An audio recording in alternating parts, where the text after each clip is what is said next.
नमस्ते। आज हम हिंदी साहित्य के कुछ ऐसे नगीनों पर बात करने वाले हैं जो शायद स्कूल में पढ़े हों, पर आज हम उन्हें एक नए चश्मे से देखने वाले हैं। बिल्कुल। सवाल ये है कि साहित्य सिर्फ गुजरे जमाने का आईना होता है या आज भी समाज को बदलने का एक औजार बन सकता है? ये बहुत दिलचस्प सवाल है, क्योंकि आज हम जिन कहानियों और कविताओं की परतों को खोलेंगे वो सिर्फ मनोरंजन के लिए नहीं लिखी गई थी। हाँ। इनमें गुस्सा है, सवाल हैं, एक तरह का विद्रोह है। ये अपने अपने दौर की व्यवस्था पर की गई सर्जिकल स्ट्राइक जैसी हैं। सर्जिकल स्ट्राइक, वाह। तो चलिए देखते हैं कि ये पुराने हथियार आज के दौर में कितने कारगर हैं। बिल्कुल।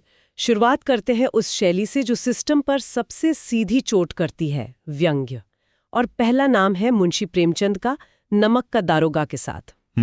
कहानी तो सीधी है, एक ईमानदार दारोगा और एक भ्रष्ट जमींदार। हाँ, एक तरफ है दारोगा वंशीधर, जिन्हें घर से ही सिखाया गया है कि ऊपरी आय पर ध्यान देना, और दूसरी तरफ है पंडित अलोपीदीन, जिनका मानना है कि लक्ष्मी के आगे तो सब झुकते हैं। एग्जैक्टली।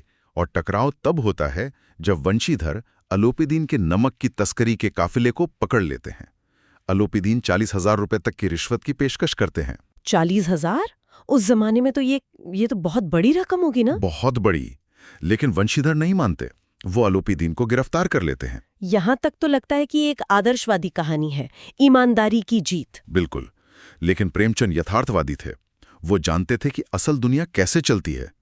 तो अदालत में वही होता है जो आज भी होता है। पैसे और रसूख की जीत होती है। हाँ, कानून हार जाता है, वंशीधर की नौकरी चली जाती है। यहां तक कहानी हमें बताती है कि देखो, ईमानदारी की कोई कीमत नहीं। पर असली खेल तो अंत में होता है। हाँ, वो अंत मुझे हमेशा चौंकाता है। पंडित अलोपीदीन खुद वंशीधर के घर आते हैं और उन्हें अपनी पूरी जायदाद का मैनेजर बना देते हैं। ये क्या था? ईमानदारी की जीत? या फिर ये भ्रष्ट सिस्टम का सबसे स्मार्ट मूव था? मतलब? सोचने वाली बात है। क्या अलोपीदीन ने वंशीधर को पहले हराया और फिर उन्हें खरीद कर अपने सिस्टम का एक हिस्सा बना लिया? ओहो। ये आज के कॉर्पोरेट कल्चर जैसा नहीं है, जहां किसी तेज तरार विसल ब्लोअर को एक बड़ी पोजीशन ऑफर कर दी जाती है। वाह, ये तो कमाल का नजरिया है। प्रेमचंद ने ये सवाल 100 साल पहले उठाया था, जो आज भी उतना ही ताजा है। मतलब सिस्टम को हरा नहीं सकते तो सिस्टम तुम्हें निगल जाता है। बिल्कुल। इसी तरह की बेबसी कृष्णचंद्र की कहानी जामुन का पेड़ में भी दिखती है, पर वो इसे हंसाते हंसाते कहते हैं। हाँ, जामुन का पेड़ तो सरकारी सिस्टम की बेतुकी कार्य प्रणाली का एक एक्सरे है। सेक्रेटेरिएट के लॉन में एक पेड़ गिरता है और उसके नीचे एक आदमी दब जाता है। लग रहा है यही तो व्यंग्य है, यही तो असलियत है। फाइल एक विभाग से दूसरे विभाग जाती है। व्यापार विभाग कहता है ये कृषि विभाग का काम है, और कृषि विभाग वो इसे हॉर्टिकल्चर विभाग को पास कर देता है।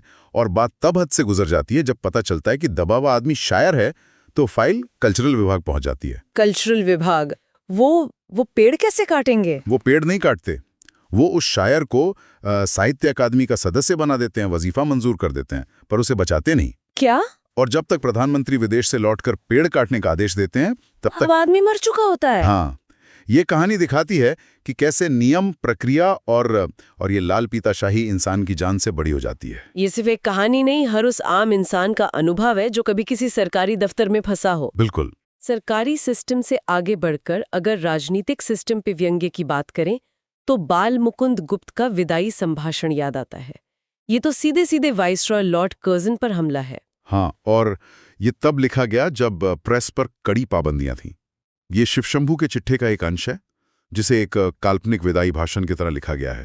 लेखक कर्जन के तानाशाही रवैये, बंगाल विभाजन के फैसले और भारतीयों के प्रति उनकी नफरत पर तीखा प्रहार करते हैं। इसकी भाषा बहुत चुटीली है। बहुत ज्यादा।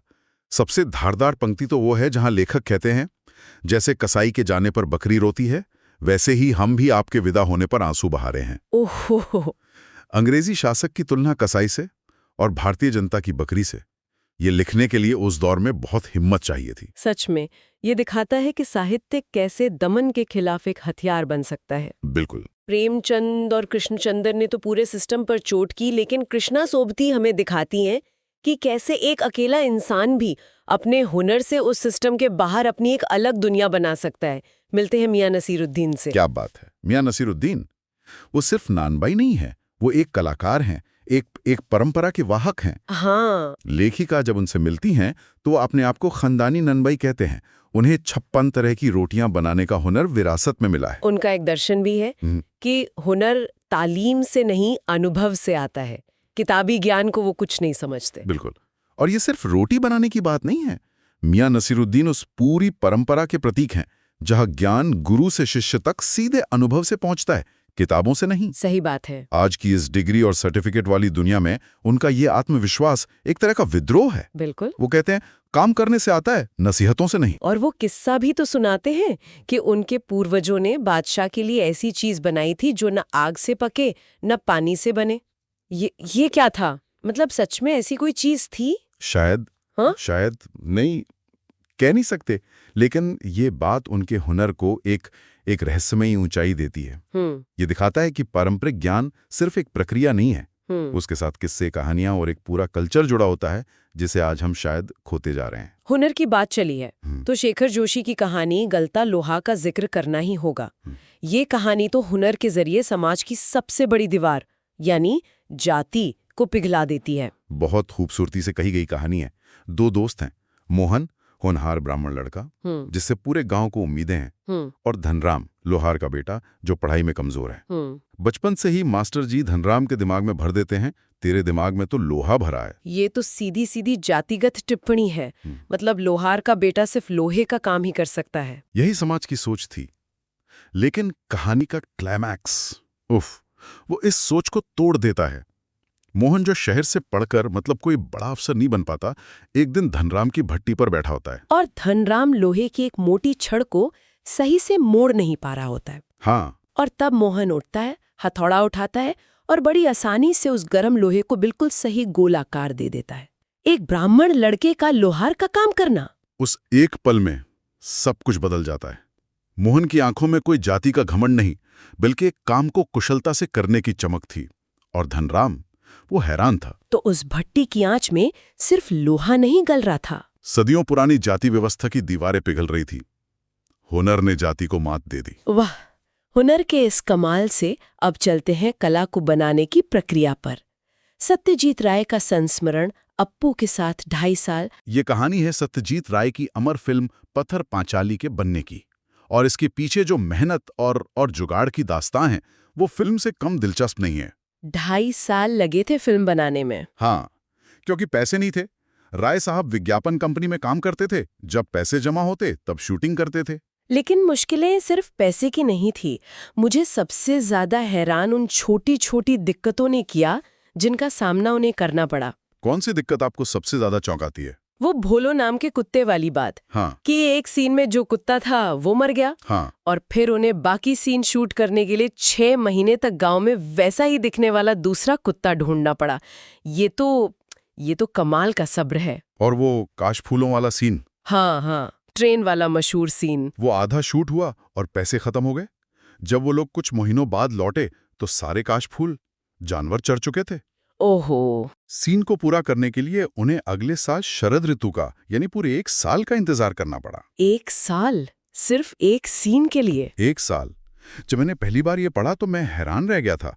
हम स्क्रीन पर जादू देखते हैं, पर उसके पीछे एक साल का इंतजार, ये सोचना भी मुश्किल है। इस कला के संघर्ष से अब हम भक्ति के संघर्ष पर आते हैं। कबीर से शुरू करते हैं। उनकी आवाज में आज भी एक विद्रोह है। कबीर सिर्फ संत नहीं, एक सामाजिक क्रांतिकारी थे। वो भक्ति काल की निर्गुण धारा के थे, यानी वो ईश्वर को किसी रूप या आकार में नहीं मानते थे। उनका मूल मंत्र था, हम तो एक एक करी जाना, ईश्वर एक है।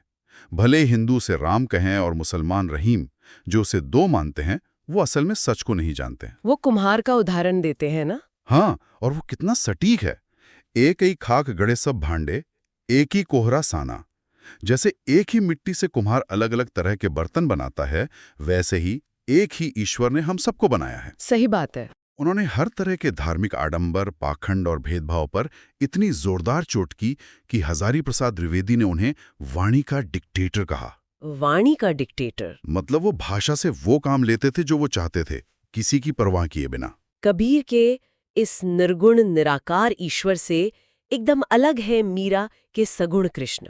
मीरा की भक्ति में समर्पण है, प्रेम है और एक तरह की दीवानगी भी। मीरा की भक्ति सिर्फ दीवानगी नहीं, एक बहुत बड़ी सामाजिक बगावत थी। वो सगुण धारा की थी, कृष्ण को अपना पति मानती थीं। वो कहती हैं, मेरे तो गिरधर गोपाल, दूसरों ना कोई। ये सिर्फ एक पंक्ति नहीं, ये एक घोषणा है। घोषणा? कैसी घोषणा? एक राजघराने की स्त्री का ये कहना कि मेरा पति सिर्फ कृष्ण है और कोई नहीं, ये उस समय के सामंती और पितृसत्तात्मक समाज को सीधी चुनौती थी। उन्होंने कुल की कहानी यानी परिवार की इज्जत की परवाह नहीं की, लोक लाज सब छोड़ दिया। सब कुछ। उनकी भक्ति उनके लिए आजादी का रास्ता थी। और वो पंक्ति, अनसुवन जल सींची सींची प्रेम बेली बोई, अपने आंसुओं से प्रेम की बेल को सींचना। बिल्कुल। इसमें कितना दर्द और कितनी गहराई है। बिल्कुल।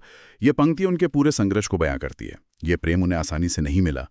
इसके लिए उन्होंने जहर का प्याला पिया, समाज के ताने सहे। उनके आंसू उस संघर्ष का प्रतीक हैं जिससे उन्होंने अपने इस अलौकिक प्रेम को जिंदा रखा। मीरा उस दौर की शायद सबसे बड़ी विद्रोही स्त्री थी। तो आज हमने सरकारी दफ्तरों के व्यंग्य से लेकर रोटी बनाने की कला तक और फिल्म बनाने के संघर्ष से लेकर भक्ति की अनूठी दुनिया तक का सफर तय किया। हम अपने शुरुआती सवाल पर वापस आते हैं, क्या साहित्य सिर्फ आईना है या एक औजार? इन सभी रचनाओं को देखने के बाद लगता है कि ये दोनों हैं। ये अपने समय का आईना तो है ही, लेकिन साथ ही एक धारदार औजार भी हैं जो समाज की सड़ी गली मान्यताओं और व्यवस्थाओं पर चोट करते हैं। सही कहा। गलता लोहा जाति पर चोट करता है, जामुन का पेड़ नौकरशाही पर, और कबीर मीरा धार्मिक पाखंड और सामाजिक बंधनों पर। सोचने वाली बात यह है कि ये लेखक सदियों पहले जिन दीवारों को तोड़ने की कोशिश कर रहे थे, उनमें से कितनी आज भी हमारे चारों तरफ खड़ी हैं। और आज के दौर में हमारे लेखक और कलाकार किन दीवारों पर चोट कर रहे हैं? ये सवाल इन रचनाओं को आज भी जिंदा रखता है। आज की हमारी पड़ताल का जो जरिया है वो बड़ा दिलचस्प है। ये कोई रिसर्च पेपर नहीं, बल्कि 11वीं कक्षा की हिंदी की एक किताब वितान भागवन के कुछ पाठ हैं। इसमें 4 अलग-अलग खिड़कियों से भारत की आत्मा को झांकने की कोशिश की गई है। हाँ, एक महान गायिका की आवाज है, फिर राजस्थान में पानी सहेजने की एक अनोखी कला, एक लेखिका के संघर्ष की कहानी है, और फिर भारतीय कलाओं की एक खूबसूरत झलक भी है। और हमारा मकसद सिर्फ इन पाठों को दोहराना नहीं है। हम ये देखने की कोशिश करेंगे कि संगीत, समाज, संघर्ष और कला, ये सब असल में एक दूसरे से कैसे गुंथे हुए हैं। तो चलिए पहली खिड़की खोलते हैं और उस आवाज की दुनिया में चलते हैं जिसे भारतीय गायिकाओं में बेजोड़ कहा गया है, लता मंगेशकर। लेखक कुमार गंधर्व उनके गायन के लिए एक बड़ा खास शब्द इस्तेमाल करते हैं, गानपन। ये सुनने में ही कितना अलग लगता है। बिल्कुल। गानपन का मतलब है गाने की वो आत्मा, वो तारसगी और मिठास जो सुनने वाले को सीधे छू जाए। लेखक का तर्क यह है कि आम इंसान संगीत में राग ताल का हिसाब नहीं लगाता। नहीं, बिल्कुल नहीं। उसे तो बस एक ऐसी आवाज चाहिए जो उसके दिल में उतर जाए, और लता जी की गायकी में वही जादू था। सही बात है। उनकी आवाज में एक अजीब सी निर्मलता थी। हर शब्द एकदम साफ, जैसे मोतियों की माला हो। लेकिन यहाँ एक बहुत ही दिलचस्प मोड़ आता है। लेखक इतनी तारीफ करने के बाद एक आलोचना भी करते हैं। हाँ? उनका मानना है कि लता जी ने करुण रस, मतलब दर्द भरे गानों के साथ पूरा न्याय नहीं किया। ये एक लेजेंड के लिए काफी बड़ी बात लगती है। ये एक बहुत ही बारीक अवलोकन है। शायद लेखक ये कहना चाह रहे हैं कि लता जी की आवाज की जो स्वाभाविक मिठास थी, वो इतनी ज्यादा थी कि वो दर्द की उस गहराई को, उस खुरदुरेपन को पूरी तरह से व्यक्त नहीं कर पाती थी। अच्छा। मतलब ये कला की दुनिया की वही पुरानी बहस है, तकनीकी परफेक्शन और कच्चा खरा एहसास। हो सकता है लता जी का दुख भी उनकी आवाज की तरह निर्मल और संयमित था, ना कि बिखरा हुआ। ये एक बेहतरीन नजरिया है। मतलब ये उनकी कमी नहीं, बल्कि उनकी शैली की एक पहचान हो सकती है। फिर भी उन्हें चित्रपट संगीत की अनभिषिक्त सम्राज्ञी कहा गया है। अनभिषिक्त यानी बेताज। हाँ, एक ऐसी रानी जिसके सिर पर ताज तो नहीं रखा गया, लेकिन माना सबने कि राज उसी का है। बिल्कुल। और ये उपाधि इसलिए सटीक है क्योंकि उन्होंने फिल्मी संगीत का व्याकरण ही बदल दिया। उनसे पहले नूरजहां जैसी गायिकाओं का दौर था। हाँ, उनकी गायकी में एक अलग तरह का ड्रामा और भारीपन था। सही कहा। लता जी एक ताजी हवा के झोंके की तरह आईं। उन्होंने गायकी को इतना सहज बना दिया कि हर कोई उसे गुनगुना सकता था। लता जी की आवाज ने तो लोगों की रूह को सींचा। लेकिन अब हम भारत के एक ऐसे कोने में चलते हैं जहां एक कला जमीन के नीचे से पानी निकालकर शरीर को सींचती है। हम बात कर रहे हैं राजस्थान की कुई की। कुई, ये कुएं का ही छोटा रूप है ना? छोटा रूप तो है, लेकिन इसका विज्ञान कमाल का है। देखिए, होता क्या है कि रेगिस्तान में रेत की सतह के कुछ मीटर नीचे खड़िया पत्थर की एक पट्टी चलती है। खड़िया पत्थर की पट्टी। हाँ, सीमेंट जैसी सख्त होती है।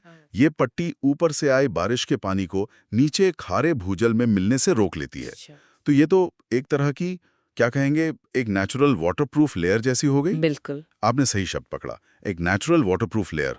तो कुएं इसी मीठे साफ पानी को सहेजने का एक नायाब तरीका है। और इसे बनाने वाले लोग, जिन्हें चेलवांजी या चेजारो कहा जाता है, वो तो कलाकार ही हुए। यकीनन। इतनी संकरी जगह में बैठकर बसोली जैसे छोटे से औजार से खुदाई करना, इसकी तो कल्पना करना भी मुश्किल है। और यहाँ बात सिर्फ इंजीनियरिंग की नहीं है, बल्कि समाजशास्त्र की भी है। जो बात कुएं को सचमुच महान बनाती है, वो है इसका सामाजिक ढांचा। वो कैसे? ये बनती तो गांव की सार्वजनिक जमीन पर है, लेकिन होती हर किसी की निजी है। इससे ये तय होता है कि पानी, जो वहां की सबसे कीमती चीज है, वो झगड़े का नहीं बल्कि समुदाय को जोड़ने का कारण बने। ये तो जल प्रबंधन का एक ऐसा सामाजिक समझौता है जिससे आज की दुनिया बहुत कुछ सीख सकती है। और मुझे सबसे हैरान करने वाली बात लगी बारिश को नापने का उनका तरीका, रेजा। हाँ, रेजा। मतलब वो बारिश को इंच या सेंटीमीटर में नहीं, बल्कि इस आधार पर नापते हैं कि पानी रेत में कितनी गहराई तक गया। ये तो कमाल की सोच है ना?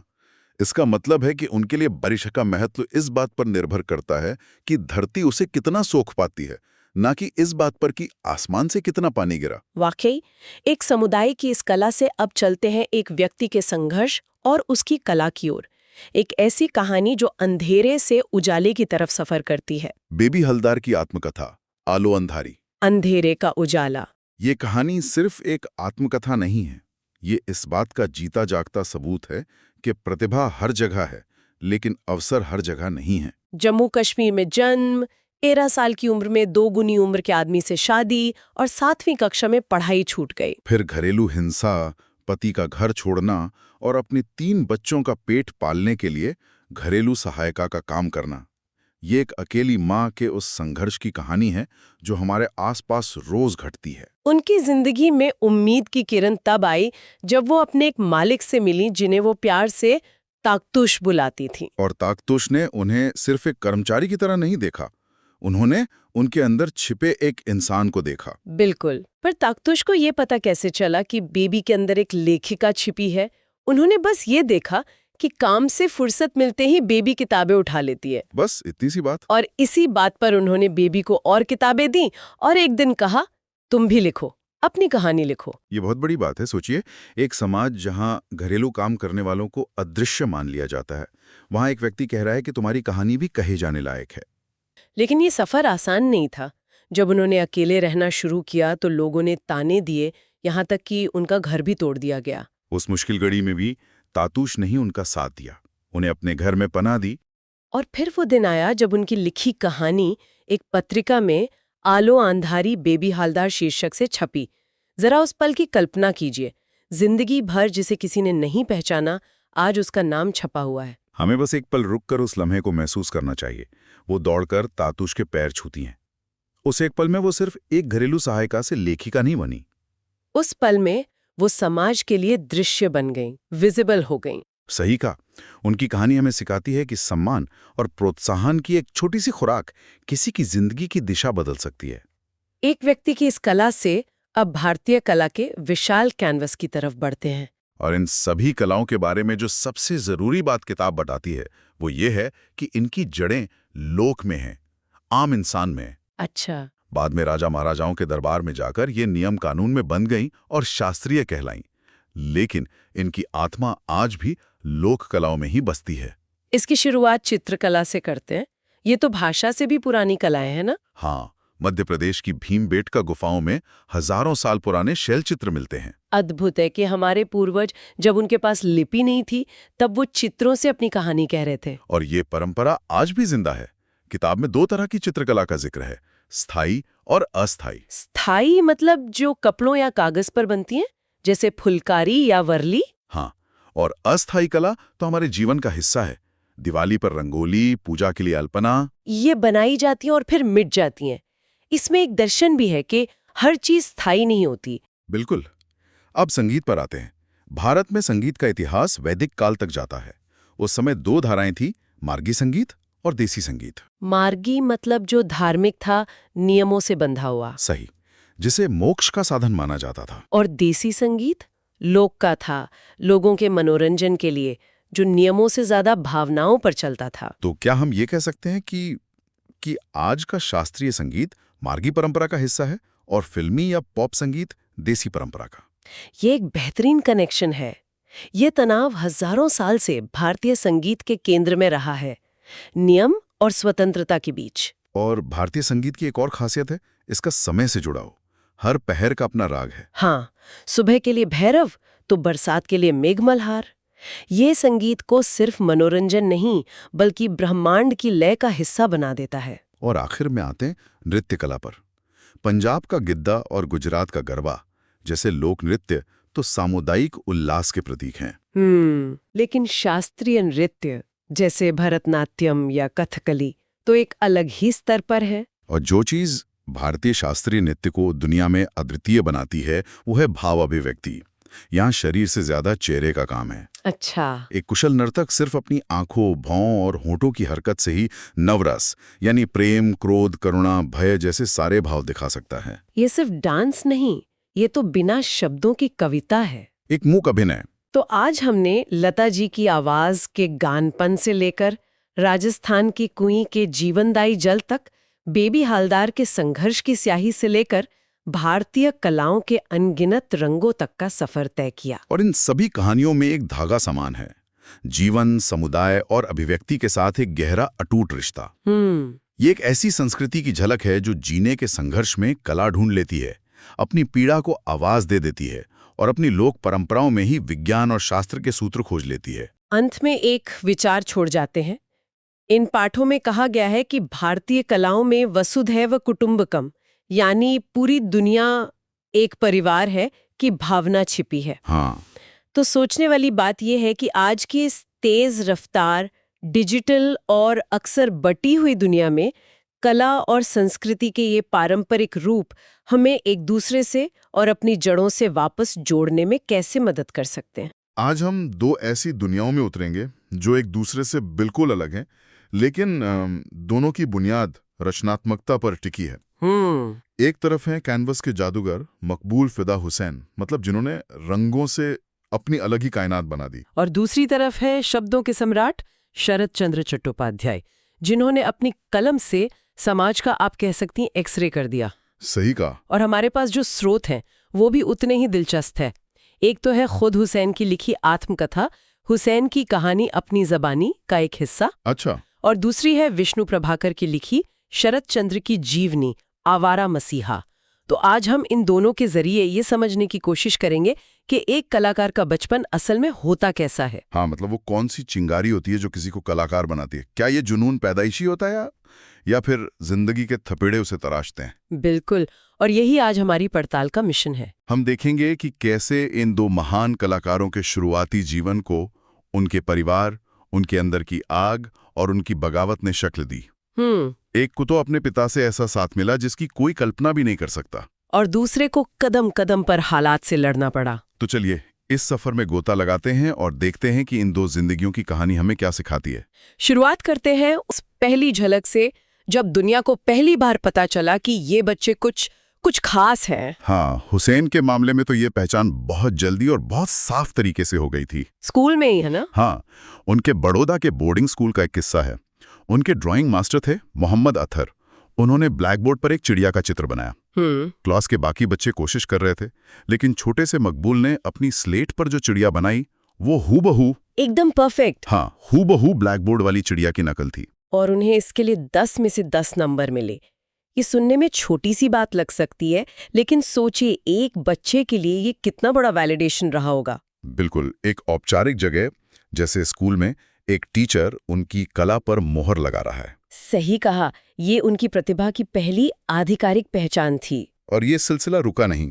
उसी स्कूल में गांधी जयंती का एक कार्यक्रम था। अच्छा? मकबूल ने ब्लैक बोर्ड पर गांधी जी का एक ऐसा पोर्ट्रेट बनाया कि स्कूल के संचालक अब्बास तैयब जी, जो खुद गांधी जी के बड़े अनुयायी थे, वो देखकर हैरान रह गए। वाह! हाँ, बहुत खुश हुए। तो साफ है कि हुसैन की कला को एक स्टेज मिल रहा था, उसे पहचान मिल रही थी, लोग उसे सराह रहे थे। ये बहुत दिलचस्प नुक्ता है। मतलब हुसैन की प्रतिभा एक सिस्टम के अंदर पहचानी जा रही थी, स्कूल, टीचर, सम्मानित लोग। लेकिन अब सिक्के का दूसरा पहलू देखते हैं। शरद चंद्र की प्रतिभा किसी क्लासरूम की मोहताज नहीं थी। वो तो गांव की गलियों, खेतों और तालाबों में पनप रही थी। उनका बचपन शरारतों और कहानियों से बुना हुआ था।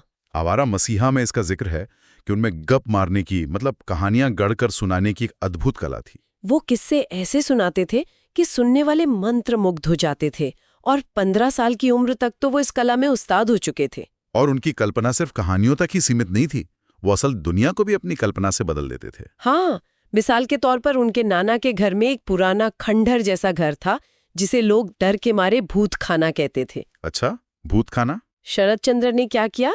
उन्होंने उस भूतहा घर को अपनी गैंग का अड्डा और कुश्ती का अखाड़ा बना लिया।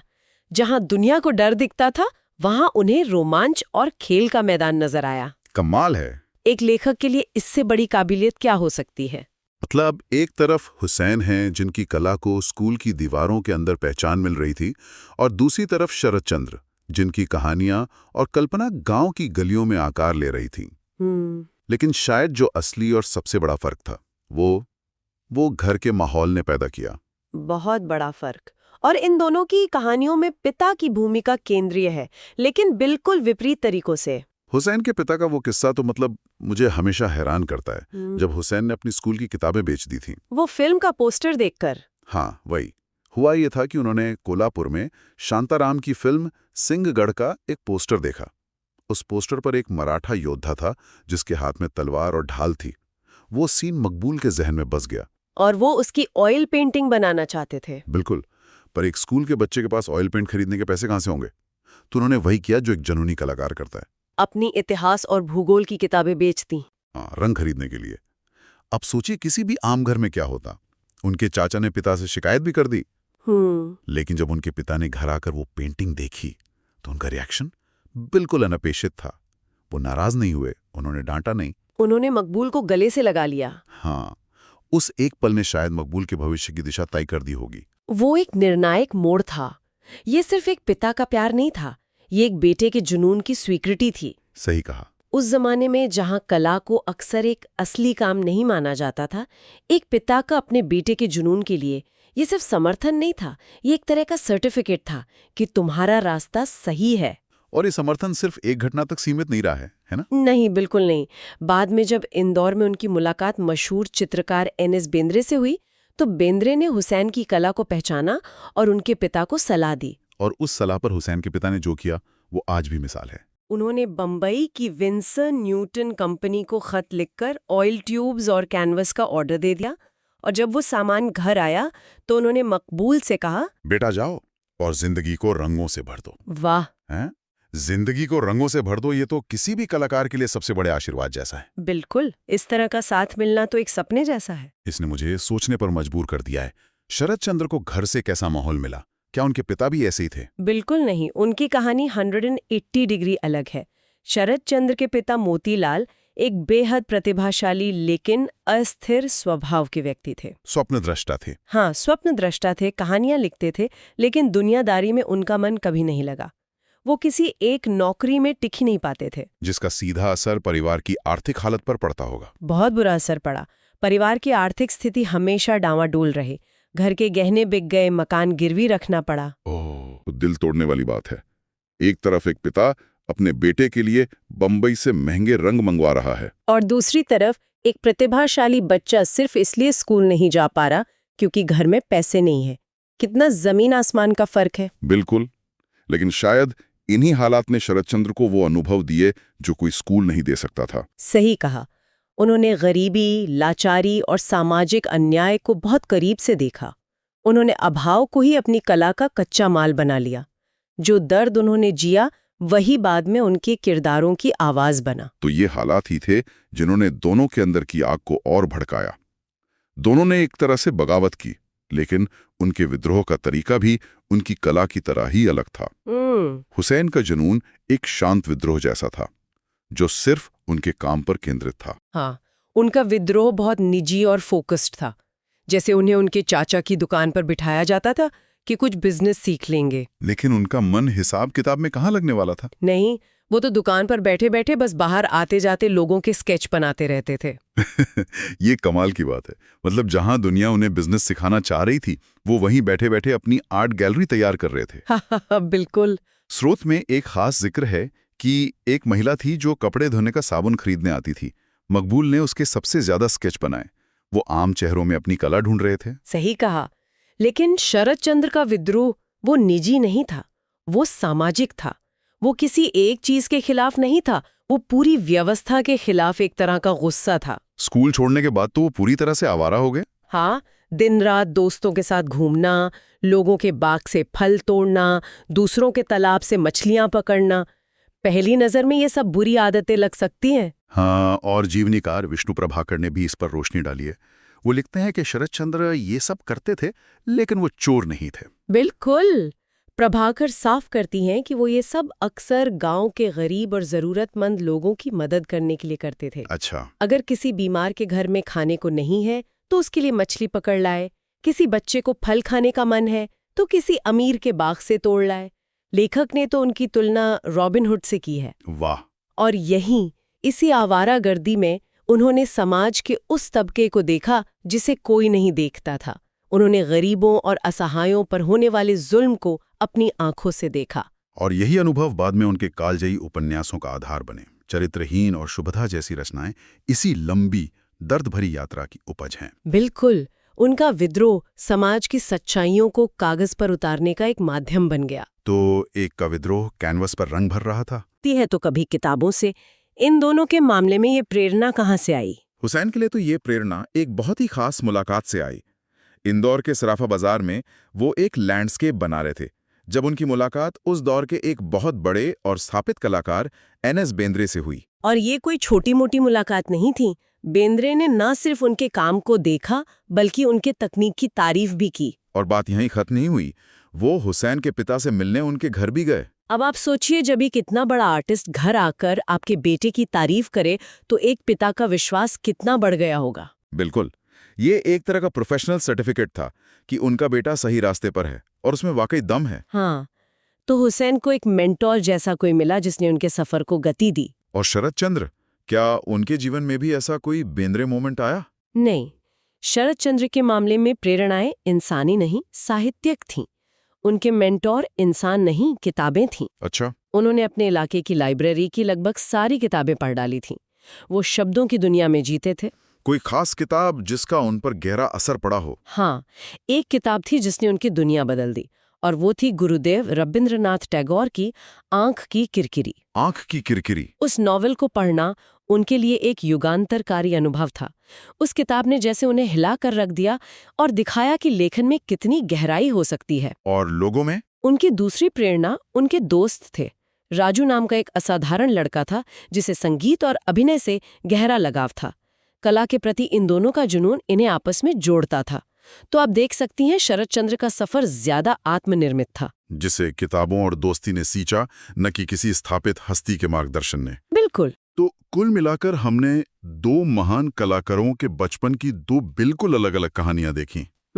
एक का सफर परिवार और गुरुओं के समर्थन की रोशनी में आगे बढ़ा, तो दूसरे का रास्ता संघर्षों और बहावत की आग में तपकर बना। और शायद यही वजह है कि हुसैन के शुरुआती काम में रंगों का एक उत्सव दिखता है, एक आजादी दिखती है, क्योंकि उन्हें वो संसाधन और वो मानसिक सपोर्ट मिला था। और शरद चंद्र? वहीं शरद चंद्र के लेखन में समाज का दर्द, उसकी सच्चाई और इंसानी रिश्तों की जटिलता ज्यादा गहराई से उतरती है।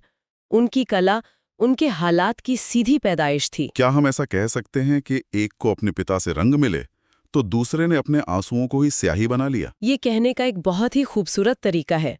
ये वाकई उनकी यात्राओं का सार है।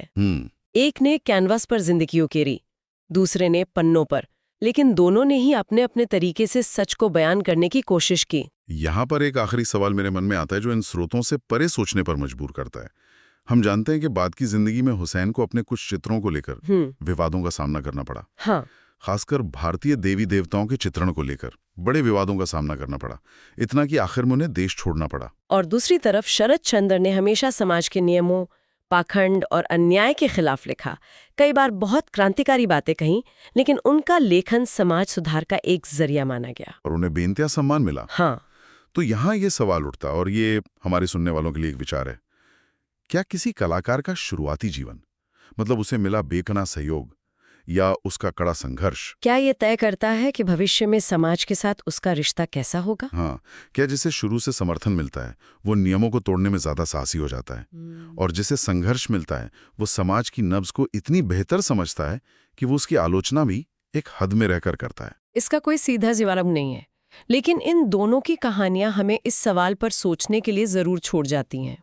तो आज हम कक्षा 11 की हिंदी की एक किताब से कुछ कहानियां और कविताएं उठा रहे हैं। हाँ, और इसमें प्रेमचंद से लेकर धूमिल जैसे मतलब बड़े बड़े नाम हैं। बिल्कुल। और स्कूल की किताबों का नाम सुनते ही अक्सर एक फीलिंग आती है कि ये बस परीक्षा के लिए है। शायद थोड़ी उबाऊ भी। हाँ, उबाऊ। लेकिन हमारा मिशन आज कुछ और है। हमारा मकसद सिर्फ इनका सार बताना नहीं है। हम इन पन्नों से धूल हटाकर ये देखने की कोशिश करेंगे कि ये कहानियां और कविताएं आज भी हमसे कैसे बात करती हैं। बिल्कुल, इनके पीछे छिपे उन गहरे सवालों को कुरेदना है जो गरीबी, आस्था, परिवार और सत्ता के बारे में है। सही। और शुरुआत एक ऐसी कहानी से करेंगे जो शायद बहुतों ने सुनी होगी, लेकिन उसकी गहराई दिल में उतर जाती है। प्रेमचंद की ईदगाह। ईदगाह।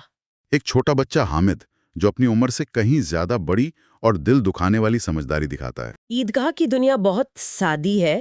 ईद का दिन है, गांव में सब मेले जा रहे हैं और 4 साल का अनाथ हामिद अपनी बूढ़ी दादी अमीना के साथ रहता है। ऊपर से देखें तो त्योहार की खुशी है, लेकिन इसकी आत्मा में गरीबी और अभाव का दर्द छुपा है। और यही बात मुझे हमेशा कचोटती है कि क्या ये कहानी एक बच्चे के त्याग का गुणगान करती है या उस समाज पर एक तीखी टिप्पणी है जो एक बच्चे को अपना बचपन कुर्बान करने पर मजबूर कर देता है। बहुत बहुत जरूरी सवाल उठाया है आपने। हामिद खिलौने और मिठाई के लिए तरस रहा है, लेकिन खुद को समझा रहा है कि ये सब बेकार है। बिल्कुल। और प्रेमचंद बाल मनोविज्ञान के माहिर थे। वो दिखाते हैं कि हामिद खिलौनों की निंदा इसलिए नहीं कर रहा कि वो सच में उन्हें बुरा समझता है। अच्छा। नहीं, ये उसका एक तरह का डिफेंस मैकेनिज्म है, अपनी लाचारी को छुपाने का एक तरीका। हाँ, वो कहता है मिट्टी के तो हैं, गिरे तो चकनाचूर हो जाएं। लेकिन उसकी आंखें हसरत से उन खिलौनों को देख रही हैं।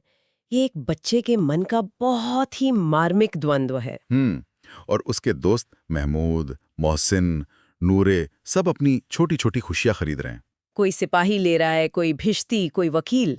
और हामिद उन 3 पैसों के साथ अकेला खड़ा है, अपनी इच्छाओं से लड़ रहा है। वो सीन बहुत ताकतवर है। और यहीं से कहानी उस मोड़ पर आती है जो उसे महान बना देती है। चिमटे वाला सीन। हाँ, जब हामिद लोहे की दुकान पे चिमटा देखता है तो उसे खिलौना नहीं बल्कि अपनी दादी का ख्याल आता है। उसे याद आता है कि रोटी बनाते हुए उसकी दादी के हाथ जल जाते हैं। और वो 3 पैसे जो उसकी पूरी दुनिया थे वो अपनी दादी के आराम के लिए खर्च कर देता है। ये सिर्फ एक चिमटा नहीं है, ये उस बच्चे की, उसकी पूरी दुनिया की समझ है। सही बात है। और मुझे सबसे कमाल की बात यह लगती है कि जब उसके दोस्त अपने खिलौनों की तारीफ करते हैं तो हामिद अपने चिमटे को उनसे बड़ा साबित कर देता है। वो तर्क देता है। हाँ, वो कहता है ना, मेरा चिमटा बहादुर है, रुस्तम हिंद है, आग में, पानी में, तूफान में बराबर डटा रहेगा। क्या बात है। प्रेमचंद ने एक साधारण बेजान चीज में जान डाल दी। वो चिमटा अब सिर्फ चिमटा नहीं रहा। नहीं, वो हामिद के प्यार, उसकी समझदारी और उसके आत्मसम्मान का प्रतीक बन गया है। वो उसके दोस्तों के नाजुक खिलौनों के सामने मेहनत और जरूरत की ताकत को दिखाता है। तो आपके हिसाब से प्रेमचंद त्याग का महिमा मंडन नहीं कर रहे? मेरे हिसाब से नहीं। वो उस सामाजिक व्यवस्था पर सवाल उठा रहे हैं जहां एक बच्चे को समय से पहले इतना बड़ा होना पड़ता है। हामिद की समझदारी जितनी प्यारी है उतनी ही दुखद भी है। बिल्कुल। हामिद का ये निस्वार्थ प्यार एक तरह का सच्चा प्रकाश है। लेकिन समाज में हमेशा ऐसा सच्चा प्रकाश नहीं मिलता। कभी कभी, जैसा कि हमारे अगले लेखक दिखाते हैं, सबसे बड़ा धंधा ही अंधेरे और डर का होता है। और ये हमें हरिशंकर परसाई के व्यंग टॉर्च बेचने वाले की दुनिया में ले आता है। अगर प्रेमचंद समाज का एक्सरे करते हैं तो परसाई उसका ऑपरेशन करते हैं, बिना एनेस्थीसिया के। बिल्कुल सही कहा। ये कहानी तो आज के दौर में और भी ज्यादा सच लगती है ना? हाँ। इसकी बनावट बहुत मजेदार है। दो दोस्त हैं। सालों बाद मिलते हैं। हाँ, और एक सूरज छाप टॉर्च बेचता है। उसका फंडा तो एकदम सीधा है, पहले लोगों को अंधेरे का डर दिखाओ, कहो रातें कितनी भयानक होती हैं, सांप बिच्छू चोर डाकू का डर, जब लोग अच्छी तरह डर जाएं तो अपनी सूरज छाप टॉर्च पेश कर दो, अंधेरे को दूर भगाने के समाधान के तौर पर। और दूसरा दोस्त तो इससे भी 2 कदम आगे है। वो एक बड़ा संत, एक बाबा बन चुका है। हाँ, दाढ़ी बढ़ा ली है, रेशमी वस्त्र पहन लिए हैं और मंच से प्रवचन दे रहा है। लेकिन जब उसका दोस्त उसकी बातें सुनता है तो उसे एहसास होता है कि धंधा तो वही है, बस पैकेजिंग बदल गई है। हाँ, यही तो परसाई का जीनियस है। वो बाबा प्रवचन में कह रहा है, मनुष्यों की आत्मा में भी घना अंधेरा है, अज्ञान का, वासना का, शक का। वो लोगों को उनके भीतरी अंधेरे से डरा रहा है। बिल्कुल। और फिर वो उस अंधेरे को दूर करने के लिए अपनी आंतरिक प्रकाश की टॉर्च बेचता है। ये तो कमाल है। मतलब दोनों दोस्त डर बेच रहे हैं, एक ही काम कर रहे हैं। एक भारी अंधेरे का डर, दूसरा भीतरी अंधेरे का। परसाई का ये व्यंग सिर्फ उन साधुओं पर नहीं है। आज के जमाने में सोचिए, कितने ही वेलनेस गुरु, मोटिवेशनल स्पीकर, या यहाँ तक कि फाइनेंशियल इन्फ्लुएंसर, हाँ, जो पहले हमें हमारी कमियों का, हमारे भीतरी अंधेरे का डर दिखाते हैं, बिल्कुल, और फिर अपना कोर्स या प्रोडक्ट आंतरिक प्रकाश की टॉर्च की तरह बेचते हैं। बिल्कुल। डर का ये बिजनेस मॉडल आज भी उतना ही सच है, शायद और भी बड़े पैमाने पर। और उस बाबा का वो डायलॉग, प्रकाश बाहर नहीं, भीतर खोजो, हाँ, वो तो व्यंग्य की पराकाष्ठा है। ये बात वो खुद मंच के आडंबर और चकाचौंध के बीच बैठकर बोल रहा है। मतलब पाखंड की भी कोई सीमा होती है। सही बात है। परसाई हमें बता रहे हैं कि हमें अपनी आंखें और दिमाग खुले रखने चाहिए। कोई भी जो हमें डराकर कुछ बेचने की कोशिश कर रहा है, चाहे वो टॉर्च हो या मोक्ष, उस पर सवाल उठाना जरूरी है। परसाई जिस भीतरी अंधेरे का मजाक उड़ा रहे हैं वो एक मेटाफोरिकल चीज है। हाँ। लेकिन क्या होता है जब अंधेरा और खामोशी किसी घर की असलियत बन जाए, जब गरीबी रिश्तों के बीच एक ऐसी दीवार खड़ी कर दे कि लोग एक दूसरे से बात तक न कर पाएं। ये हमें धूमिल की कविता घर में वापसी की दुनिया में ले जाता है। और सच कहूं, ये कविता पढ़ते हुए एक अजीब सी घुटन महसूस होती है। घुटन, ऐसा लगता है जैसे हवा में भारीपन है। आपने बिल्कुल सही शब्द इस्तेमाल किया है। धूमिल इस कविता में एक गरीब परिवार का चित्र खींचते हैं, लेकिन वो ये नहीं बताते कि घर में खाने को क्या है। नहीं, कैसे पड़ता है। कविता की शुरुआत ही होती है, मेरे घर में 5 जोड़ी आंखें हैं। 5 जोड़ी आंखें मतलब 5 लोग जो एक दूसरे को देख तो रहे हैं पर शायद समझ नहीं पा रहे। हाँ, उनके पीछे एक संवादहीनता है, एक कम्युनिकेशन गैप, सब साथ होकर भी अकेले हैं। और धूमिल इन आंखों के लिए जो प्रतीक इस्तेमाल करते हैं वो बहुत बहुत मार्मिक है। वो कहते हैं, माँ की आंखें तीर्थ यात्रा की बस के 2 पंचर पहिए हैं। क्या इमेज है ना? मतलब एक सफर पर जाने की इच्छा तो है, उम्मीदें हैं, लेकिन अब हिम्मत और साधन दोनों जवाब दे चुके हैं। जिंदगी की गाड़ी रोक गई है। और पिता के बारे में वो लिखते हैं, पिता की आंखें लोह साई की ठंडी सलाखें हैं। लोह साई यानी लोहार की भट्टी। हाँ, सोचिए एक भट्टी जो दिन भर तपती थी, जब ठंडी पड़ जाती है तो उसकी सलाखें कितनी बेजान और निस्तेज लगती हैं। पिता की आंखों से जिंदगी की सारी चमक और गर्मी गायब हो चुकी है। बेटी की आंखों की तुलना वो मंदिर में दीवट पर जलते घी के 2 दियों से करते हैं। शायद उनमें अभी भी थोड़ी पवित्रता, थोड़ी उम्मीद की लौ बाकी है। लेकिन पत्नी की आंखें, उन्हें वो आंखें नहीं 2 हाथ कहते हैं। हाँ, पत्नी की आंखें आंखें नहीं हाथ हैं जो मुझे थामे हुए हैं। ये शायद उस घर का एकमात्र सहारा है। एक ऐसा रिश्ता जो अभी भी सक्रिय है, जो कवि को बिखरने से रोके हुए हैं। बाकी सब रिश्ते पैसिव हो चुके हैं। ये कविता दिखाती है कि आर्थिक दबाव कैसे धीरे धीरे रिश्तों की गर्माहट और ऊर्जा को सोख लेता है। ये सिर्फ गरीबी की बात नहीं है।